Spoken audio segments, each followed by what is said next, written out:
Hello and welcome to the Pretty Good Gaming Daily Triple. That's your no shit gaming news video. 3 news stories in one video with zero faff. Cyberpunk 2077 officially launches in less than 3 weeks, and yesterday we got the latest Night City Wire livestream detailing Keanu Reeves' role as Johnny Silverhand, some of the game's soundtrack and score, and some brand new gameplay. Johnny Silverhand is a rocker boy who died years ago within the Cyberpunk universe, but lives on in a microchip housing his consciousness. In Cyberpunk lore, rocker boys are basically the next level of a traditional punk, where they take their protest and anti-establishment mentality and turn it right up to 11. Your character V comes into possession of that chip and has it installed in their head, meaning that they can see Johnny at various points in the game world. Johnny is described as a co-protagonist rather than a side character, and you'll be spending a lot of time with him in your head. It probably won't all be plain sailing though, because Johnny has his own agenda which may clash with V's ideas. The process of recruiting an actor to play the role was quite the undertaking, and the crew at CD Projekt considered using actual rock stars or even reviving recently deceased musicians, which would have been really weird. Ultimately, they settled on Keanu Reeves, and I'm sure he'll be breathtaking. Keanu explained that he is quite familiar with working in a motion capture stage after films like The Matrix, but this level of variation is something new. He explains the challenge of having to record the same line a number of times in different ways to account for the different variables based on players' choices. If he is positive towards Johnny, he'll react differently compared to if you behave negatively. Everyone who works with Keanu describes him the same way, and that's the case here too.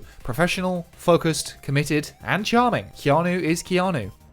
It's a man of focus, commitment, sheer will. Something you know very little about. Keanu himself explained all this in behind-the-scenes footage, but we also heard from Boris Pugax Muruskevich, who is the English adaptation director, and forgive me for butchering that pronunciation. You may recognize his voice from the E3 2018 gameplay demo. He also donned those infamous pajamas and did some of the motion capture himself, so some of the animations we see in-game will be based on his movements. In addition to the icon that is Keanu, the stream also went into some detail about the musical score of the game, which is something I'm very excited about. Most of the music in the Cyberpunk genre is electronic, and the team at CD Projekt captured that with a bunch of old school analog synthesizers. The Cyberpunk tabletop game was made in the 80s, but 2077 updates the music with some 90s stylings from industrial and rave culture. It's really not a Cyberpunk story without some dirty synths, and I cannot wait. But in addition to the dystopian sci-fi score, the soundtrack is made up of a bunch of real-world artists who wrote 150 original tracks specifically for the game, which will be featured on radio stations around the city. These artists include Grimes, Gazelle Twin, Ratboy, and Run the Jewels.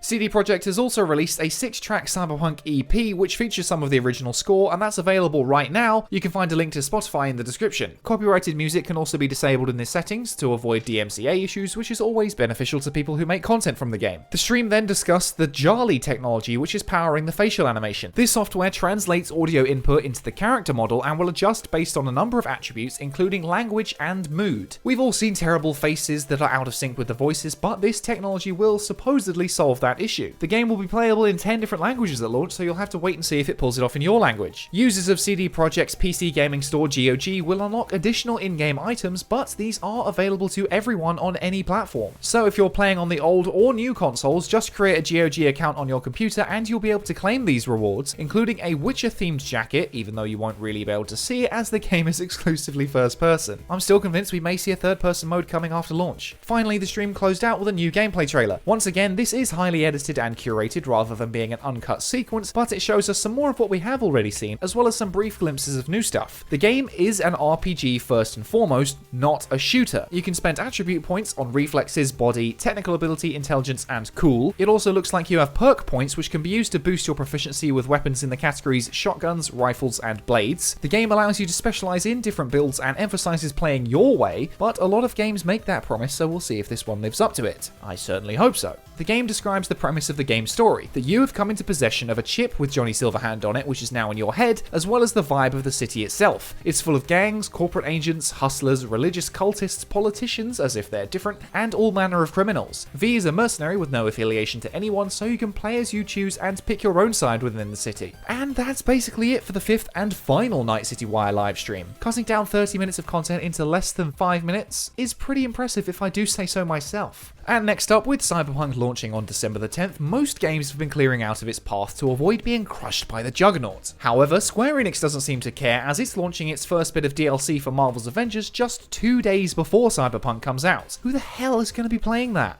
Not me.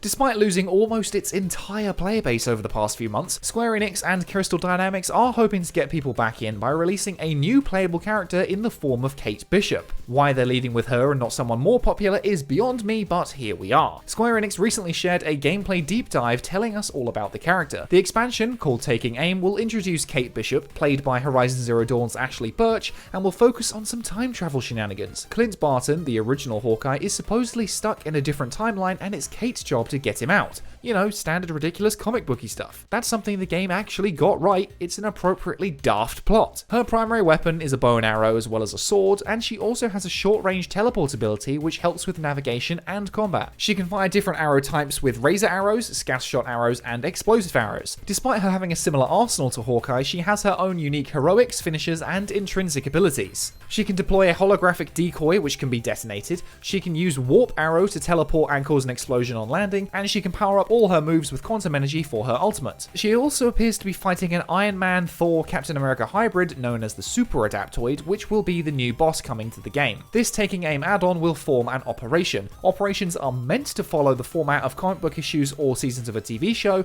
where each one plugs into the previous ones. She comes with her own unlockable cosmetics, some of which can be unlocked through gameplay, but others are purchasable because this is a AAA games as a service, of course. Plus, on top of that, in Avengers, cosmetics and stuff are usually earned through the challenge card, which you have to pay $10 for with the additional characters, so basically the whole thing's monetized. The deep dive also touched on what comes next for the game, if it actually lives that long. The original Hawkeye, Clint Barton, will join the game in Operation Future Imperfect in early 2021. This operation will take players to a Terminator-esque post-apocalyptic future where all hope is lost. This expansion actually looks quite interesting in comparison to Taking Aim, but I still have doubts whether any of this will save the game. Hopefully, in addition to these new characters, the devs are hard at work fixing the fundamental issues of the game like bugs, matchmaking, and repetitive content. I still want the game to be good, and I am interested to see where it'll be in a year's time. It could pull a No Man's Sky and completely reinvent itself, or it could die completely and get shut down. And finally, Capcom was recently hit with a massive hack, and is getting worse for them. I previously reported that 350,000 items of personal information were obtained, and multiple release dates of confirmed and unannounced games were also revealed by the hacker group Ragnar Locker. This leak lists a schedule of games coming out all the way up until 2024, but remember that this leak may well be inaccurate or entirely wrong, and many items are codenames. The full list can be found on Reset Era, and the highlights are as follows, but just like last time, if you don't want to know the contents of the leak, you can skip to this point.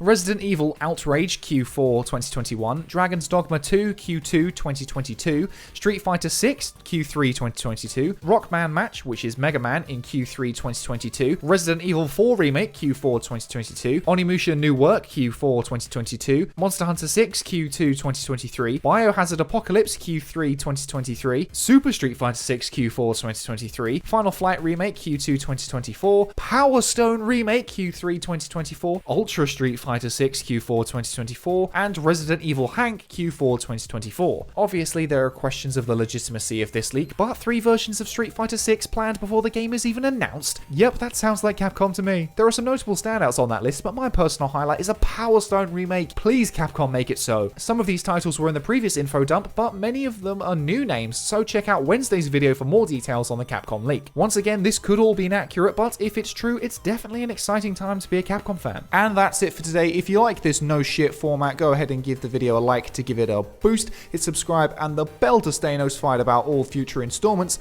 Toss a coin to your YouTuber over at patreon.com/prettygoodgaming. I've been Henry Cooper. That's all for today. Bye for now.